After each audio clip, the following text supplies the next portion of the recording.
तो good morning सभी को। हम पढ़ रहे थे एसी थ्योरी। एसी थ्योरी में हमने बहुत सारा कंप्लीट कर रखा है। आज हमको पढ़ना है आरएलसी की दूसरी कंडीशन, है ना। आरएलसी सीरीज सर्किट का दूसरी कंडीशन पढ़ेंगे, इसमें हमने पहले पढ़ रखी है। तो देख लेते हैं आरएलसी सीरीज सर्किट किसे कहेंगे। तो ऐसा सर्किट जिसमें आर एल और सी सीरीज में ऐसा सर्किट क्या कहलाएगा, आपका आरएलसी सीरीज सर्किट कहलाएगा। तो आप जानते हैं कोई भी सीरीज सर्किट हो उसमें करंट क्या होती है, आपकी समान होती है। यहाँ पास हम लिख देते हैं समान होती है। ठीक, वोल्टेज की बात की जाए तो वोल्टेज क्या होता है, पैरेलल में समान होता है, सीरीज में क्या होता है, असमान होता है। हमने यहाँ पास असमान किया। ठीक, इसके बाद क्या करना है हमको, R L C series circuit बनाना है। तो हमको पहले आर की प्रॉपर्टी देखनी पड़ेगी, फिर एल की, फिर सी की। देख लेते हैं, ये तीन कॉलम हो गए कि आर का हो गया, ये एल का हो गया और सी का हो गया। मतलब pure resistive circuit, pure inductive circuit और प्योर कैपेसिटिव सर्किट। तो प्योर रेजिस्टिव सर्किट में आपने देखा था कि फेजर डायग्राम कैसा होता है, वोल्टेज और करंट साथ साथ चलती है। आपकी करंट और वोल्टेज क्या होती है, साथ साथ चलती है। जो आपका कालांतर होता है वो कितना होता है, 0 होता है। इसलिए इसका cos फाई का मान क्या आता है, 1 आता है। इसे आप क्या बोलते हैं, यूनिटी बोलते हैं। ठीक है, अब ये धारा किसकी है, आर की, और वोल्टेज किसका है, आर का। तो आर दिखाते हैं। ठीक, अब इंडक्टर में देख लेते हैं। इंडक्टर की प्रॉपर्टी क्या होती है, ये धारा का विरोध करता है। तो धारा का विरोध कर, धारा क्या होगी पीछे और वोल्टेज आगे। तो ये वोल्टेज हो गया, ये धारा हो गई। ये धारा दिखा दो और ये वोल्टेज दिखा दो। कालांतर कितना होता है, 90 दिखा दो। तो कालांतर दिखा दो 90। अब कोई पूछे cos फाई का मान कितना होगा, तो cos फाई का मान निकाल दो। फाई के हम 90 रखेंगे तो cos 90 का मान कितना आता है, 0 तो आ गया, लेकिन क्या है, लीडिंग है लैगिंग। धारा पीछे, वोल्टेज आगे, तो लैगिंग आएगा। ठीक, अब ये किसकी धारा है, एल की धारा दिखा दो। ठीक है, इसी प्रकार सी में देख लेते हैं।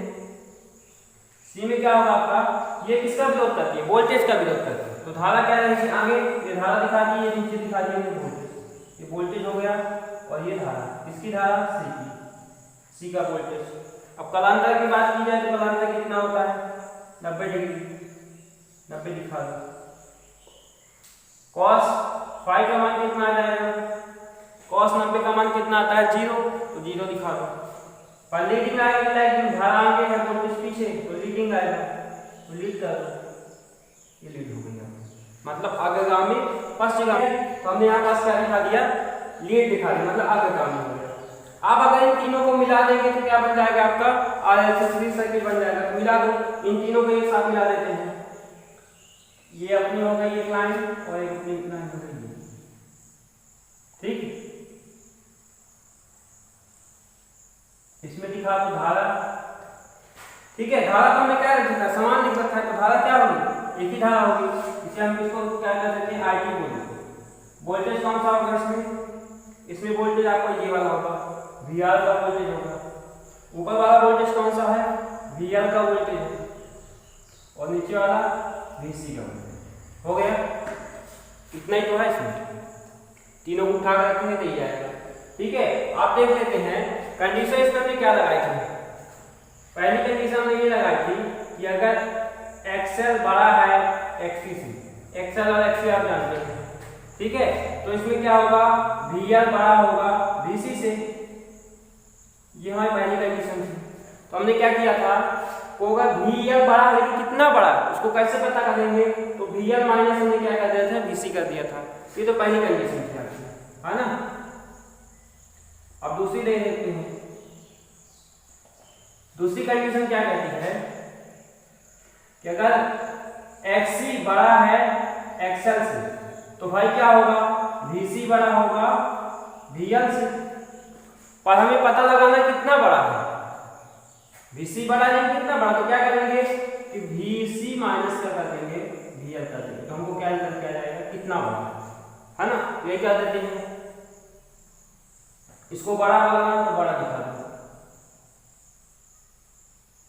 इसको छोटा कर देते हैं।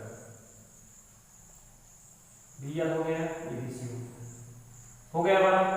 पर कितना बड़ा है तो इसको उठा के कितना घटा लेते हैं, अंदाज यहाँ तक आएगा। ठीक है, तो ये क्या कहलाएगा आपका, कितना कंडीशन हमारी होती है। ठीक है, दूसरी कंडीशन क्या है, x बड़ा है। ठीक, इतना एरिया क्या कहलाएगा आपका, VC माइनस VL। ठीक है, इतना एरिया क्या कहलाएगा, VC माइनस VL। अब क्या है,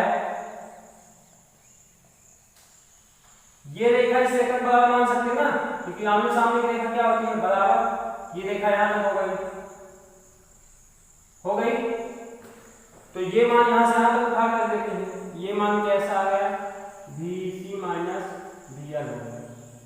ये मान इस मान के बराबर है।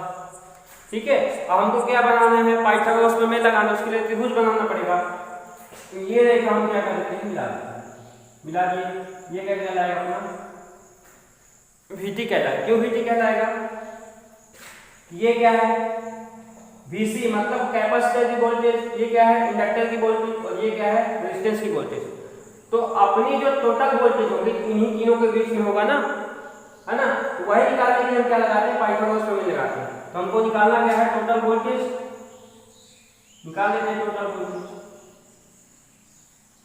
निकाल दिए, तो पाइथागोरस प्रमेय लगाएंगे, वही पढ़ा होगा आपने, कर्ण का स्क्वायर बराबर लंब का स्क्वायर धन आधार का स्क्वायर। ठीक, रख देते हैं। ये हमारे लिए कर्ण है, ये लंब है, ये आधार है। ठीक है, तो कर्ण क्या है, VT, या फिर मान सकते हैं ये A है, ये B है, C है, ऐसा भी कर देते हैं। ये क्या आ जाएगा, VT का स्क्वायर। लंब क्या है अपना, ये है ना लंब, VC माइनस VL का स्क्वायर। आधार क्या है, VR, क्योंकि वोल्टेज का नहीं, करंट नहीं है। ये क्या आ जाएगा, VR का स्क्वायर। ठीक है, हमका मान किसका चाहिए, VT का। तो VT का क्या आ जाएगा, अंडर रूट VR का square plus VC minus VL का स्क्वायर। ये निकल के आ गया आपका फॉर्मूला, टोटल वोल्टेज। ठीक, टोटल वोल्टेज का फॉर्मूला निकल के आ गया। हमको इसका मान किसका चाहिए, टोटल प्रतिरोध का। हम निकाल लेते हैं टोटल प्रतिरोध का मान। भाई कोई सर्किट है तो हमें उसमें क्या क्या क्या करना पड़ेगा, इसमें धारा क्या बह रही है, इसमें वोल्टेज क्या है, इसमें प्रतिरोध कितना है, इसका पावर फैक्टर क्या है, वही क्रम क्या करेंगे, ज्ञात करेंगे। हमने भी टोटल वोल्टेज निकाला, अब टोटल क्या निकालेंगे, प्रतिरोध निकालेंगे। टोटल क्या लगा लिए हमने, रेजिस्टेंस। ठीक है, टोटल रेजिस्टेंस हम किससे जोड़ करते हैं, जेड से। लगा सकते हैं कि जेड से जोड़ सकते हैं। ठीक है, अब लगा देते हैं, इस फार्मूले से लगाएंगे, इसको उठा कर देते हैं हम। तो VT का स्क्वायर बराबर VC माइनस VL का स्क्वायर प्लस VR का स्क्वायर। ठीक है, आप ओम्स लॉ लगाएंगे, क्या लगाएंगे, ओम्स लॉ। ठीक है, ओम्स लॉ लगा देते हैं, इसको हटा देते हैं। ओम्स लॉ कैसे लगाएंगे, ये आपने ओम्स लॉ में पढ़ा होगा। ठीक है, ओम्स लॉ में आपने पढ़ा है, I बराबर में क्या पढ़ा है, V/R। ठीक है, हमको मान किसका चाहिए, V का। तो V बराबर निकालो, V बराबर निकल के आ जाएगा I/R। ये किसके लिए है, रेजिस्टेंस के लिए है। मतलब सर्किट में क्या जुड़ा हो, रेजिस्टेंस जुड़ा हो। ठीक है, अब हम क्या कहते हैं, ये R दिखा देते हैं, ये किसका रेजिस्टेंस का ना वोल्टेज, तो R दिखा दिया। अब मान लो हम कहते हैं कि हमको किसके लिए चाहिए, इंडक्टर के लिए चाहिए। इंडक्टर लगा है, तो इंडक्टर के लिए क्या होगा, L से जोड़ सकते हैं, तो VL हो जाएगा। आई क्या है, समान है, सर्किट कौन सा है, सीरीज है, तो आई दिखा दिया। तो इसका क्या होता है, इंडक्टर का तो क्या होता है, इंडक्टिव रिएक्टेंस, इससे जोड़ देते हैं एक्सएल से, ये इसके लिए होगा। ठीक है, अब हम क्या करेंगे, टोटल रेजिस्टेंस, जिसे क्या कहते हैं इंपीडेंस।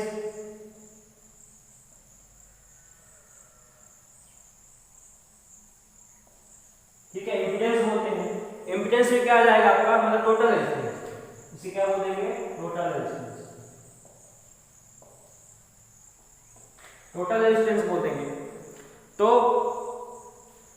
वोल्टेज कौन सी बढ़ेगी, टोटल, तो स्रोत कौन सा होगा, टोटल होगा, लेकिन धारा कौन सी होगी, समान होगी, मतलब धारा क्या है इसमें, समान बह रही है, तो धारा क्या आ जाएगी, आपकी समान आ जाएगी। अब इंपीडेंस क्या कहलाता है, मतलब टोटल रेजिस्टेंस क्या होगा इसके लिए, तो आपके लिए क्या होगा, इसके लिए जेड दिखा देंगे, तो तीनों के लिए दिखा देंगे। अगर यहाँ पास कैपेसिटर दिया जाता है, जैसे कैपेसिटर है आपका, ठीक है, तो कैपेसिटर के लिए दिखा देते हैं। यहाँ पास क्या है आपका, कैपेसिटर, ठीक, कैपेसिटर है आपका, तो कैपेसिटर में बहने वाली वोल्टेज VC, कैपेसिटर में बहने वाली धारा I, क्योंकि आप धारा समान है, और कैपेसिटर का रेजिस्टेंस क्या कहा जाता है, XC, कैपेसिटिव रिएक्टेंस। ये तीनों को हम कॉपी करके दिखा देंगे। VT बराबर क्या दिया, ये दिया है, रख दो I × K का होल स्क्वायर बराबर क्या जाएगा, इसके बराबर क्या दिया आपने, ये रखा है, तो I × XC minus I × XL, यही है ना।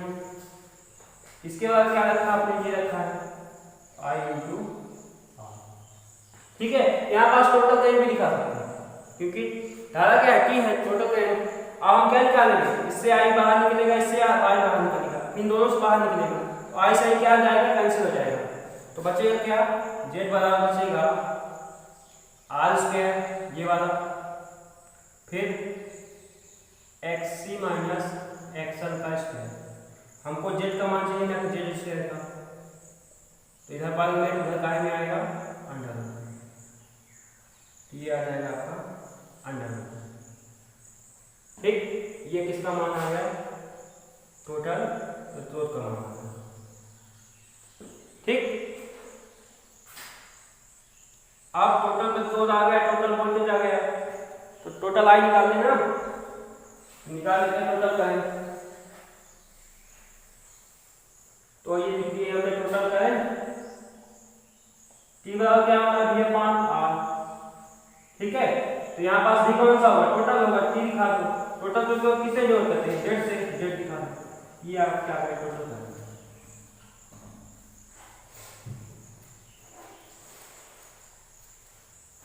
ठीक, टोटल करंट आ गई। अब पावर फैक्टर पूछता है भाई, सर्किट है तो पावर फैक्टर क्या होगा, तो दिखा देते हैं। पावर फैक्टर के लिए क्या चाहिए, कालांतर है ना, तो क्या कहेंगे, कालांतर कितना है इसका, कालांतर मतलब कालांतर किसके बीच होता है, दो राशियों के बीच होता है। दो राशि कौन सी होती है, वोल्टेज और धारा, तो ये अपनी क्या है, टोटल करंट, ये टोटल वोल्टेज, तो कितना है, इससे हम 5 जोड़ करते हैं, तो 0 से 90 कितना है, 0 से 90, क्योंकि करंट कंडीशन में कम ज्यादा रहता है।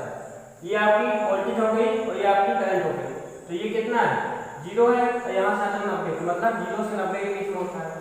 तो cos फाई का मान कितना आ जाएगा, एक बार 0 रखेंगे, एक बार 90, जब 0 रखोगे तो 1 आएगा, और 90 रखोगे 0, 0 से कितना आएगा, 1 आएगा। अब लीडिंग आएगा तो लैगिंग आएगा, तो धारा आगे है, वोल्टेज क्या है पीछे, धारा क्या है आगे, वोल्टेज पीछे, तो क्या आ जाएगा, लीडिंग आएगा, बस।